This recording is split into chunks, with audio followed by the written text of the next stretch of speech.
जय शिवराय मित्रांनो, स्वागत आहे तुमचं आपल्या नवीन व्हिडिओमध्ये. तर मित्रांनो, आज भव्य दिव्य पुसेगावकरांचे मानाचे हिंद केसरी मैदान पार पडत आहे. मित्रांनो, या पुसेगाव हिंद केसरी मैदानामध्ये आपल्या सर्वांचा लाडका देव द्वादशम हिंद केसरी बकासूर सुद्धा आला होता.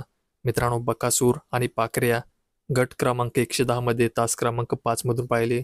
मित्रांनो, या गट क्रमांक 110 मध्ये बकासूरच्या गटामध्ये शेवटच्या क्षणापर्यंत डोळ्यांची पार न फेडणारी लढत पाहायला मिळाली होती.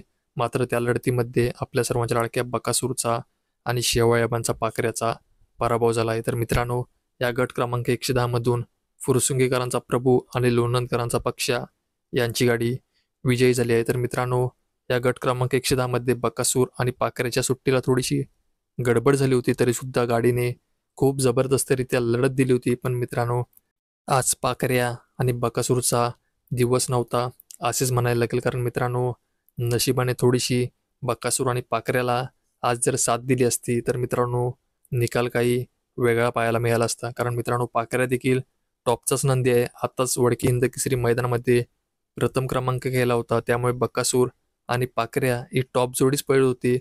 पण मित्रांनो, आज या दोन्ही नंदींना नशिबाने थोडी साथ दिली नाही. तर मित्रांनो, काही हरकत नाही. काही म्हटलं की हारजीत चालू असते, तर मित्रांनो नक्कीच येत्या मैदानामध्ये कमबॅक करताना पाहायला मिळतील, यात काही शंकाच नाही. तर मित्रांनो, बकासूरच्या भावाला म्हणजेच महाराजला सेमीसाठी खूप साऱ्या शुभेच्छा. तर मित्रांनो, यावर तुम्हाला काय वाटते ते मला कमेंटच्या माध्यमातून नक्की सांगा.